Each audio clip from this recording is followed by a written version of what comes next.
When I was in college, even though I went to a women's college, you dated boys at different schools. Some of the boys were in fraternities, and they had fraternity pins. Pre-engagement, the boy asked the girl to wear his fraternity pin. So at a certain stage, I was pinned. I told my father I was pinned, and the next time he saw my boyfriend, he said, "Congratulations on pinning Madeleine down." She has lived the American story. She arrived in the United States from Czechoslovakia in 1948, an 11-year-old child of the Cold War. She is now the United States representative to the United Nations.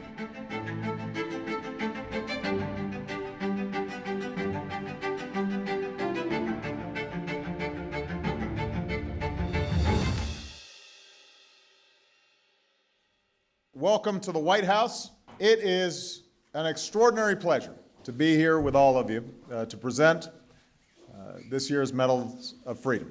What sets these men and women apart is the incredible impact they have had on so many people, not in short, blinding bursts, but steadily over the course of a lifetime, starting with Madeleine Albright. Usually Madeleine does the talking. Once in a while, she lets her jewelry do the talking. Around our entire United States, and of course globally, the representation of women in federal government was very, very low. When I first started working at the White House, Madeleine had just been given the post of UN ambassador. It was an extraordinary moment for a young woman like me, just starting in her government career. In the White House, we thought that we were really making great strides. There were some enormous firsts. So we thought, wow, this is all fantastic. Women are making huge strides. And at the time, we, of course, certainly were in comparison to previous administrations. But many times I would walk into a room and it was all male.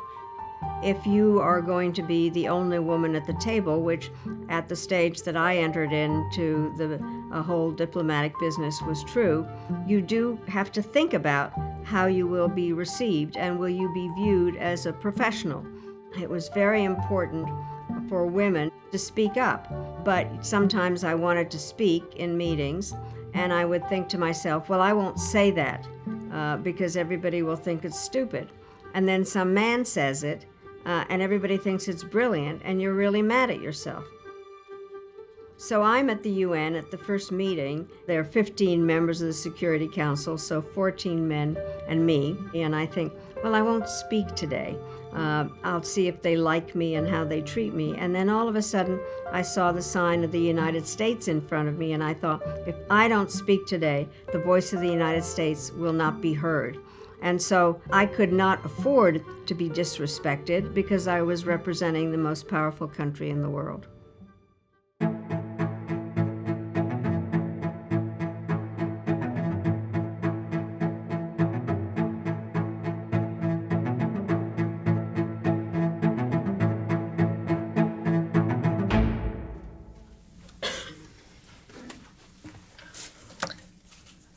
Good morning.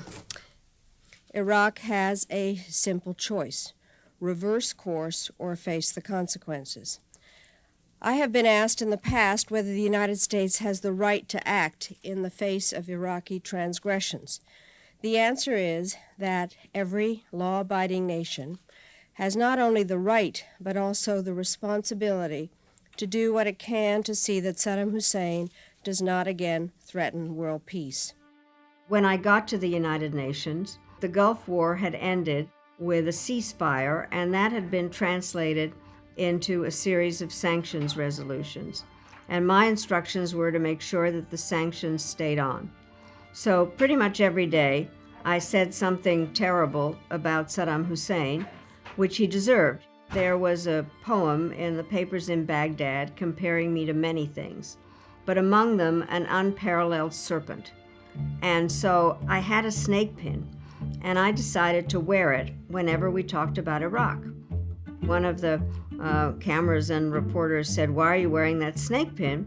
And I explained, because Saddam Hussein had compared me to an unparalleled serpent. So then I thought, well, this is fun. So on good days, I wore flowers and butterflies and balloons. And on bad days, I wore carnivorous animals and spiders and things. And the other ambassadors began to pick it up. And so they'd say, "What are we going to do today?"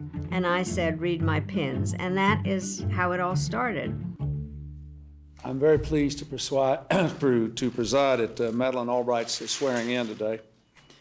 I thank the Senate for its swift and unanimous approval of her nomination.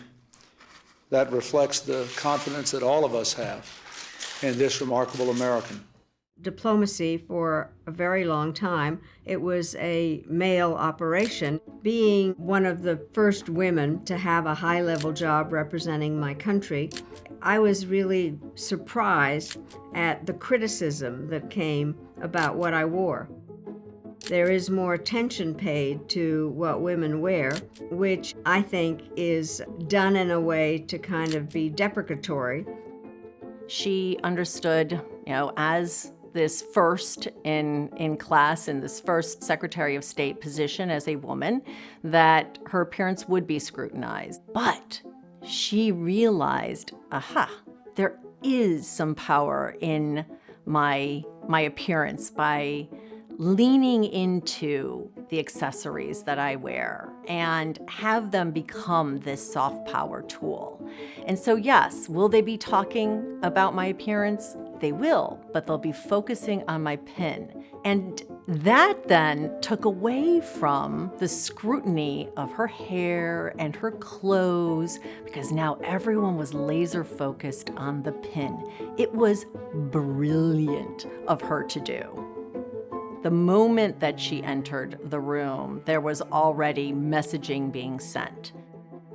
Even in the most serious discussions, they do begin with some kind of small talk. They may talk about the weather. The men often talk about their ties. Somebody might say, "Why are you wearing this pin today?" So it did begin to be kind of a conversation opener. I think the best diplomacy is carried on when you actually know the person on the other side of the table and you figure out what he or she wants to accomplish and what you want to accomplish. I think that my pins actually do say quite a lot about me, and it is a deliberate way of sending a message. Sometimes an unspoken message delivers something quite well. I also do think it shows my sense of humor, because some of them are quite unexpected. They have served as not just an accessory, but also as a way of carrying on my form of diplomacy. And I've had a lot of fun with it. As the granddaughter of Holocaust victims who fled her native Czechoslovakia as a child, Madeleine brought a unique perspective to the job. This is one of my favorite stories. Once at a naturalization ceremony, an Ethiopian man came up to her and said, "Only in America can a refugee meet the Secretary of State." And she replied, "Only in America can a refugee become the Secretary of State." The one I'm wearing is the Order of the White Lion, which is one of the highest honors that the Czechs give. I think it's just beautiful, and I really feel very honored to be honored by the country where I was born. When we came to the United States, we sailed by the Statue of Liberty, but I love wearing the Statue of Liberty and the message that it sends. I love wearing this pin, which talks about the Constitution, "We the people of the United States." And then this is a very, very special pin. It is the Secretary of State pin, which does have the insignia and the eagle of the United States, and I love wearing that. One that is very significant is one that has a lot of cracked glass, and it is breaking the glass ceiling. I think that they have had a very big influence, and they have been part of what I wanted to do as Secretary of State, to have Americans identify more about the importance of foreign policy, make foreign policy less foreign. There's a wonderful thing that happened when my granddaughter when she was about 8 or 9, said to her mother, "What is the big deal about Grandma Mattie being Secretary of State? Only girls are Secretary of State." And that was because she had seen Condoleezza Rice and Hillary Clinton. So she was surprised later when there were some boys as Secretary of State. Those firsts, the firsts were so incredibly important. What Madeleine Albright stood for was so important. It was an exciting time to be there with these extraordinary women of firsts. I am a beneficiary of the generosity of the American people.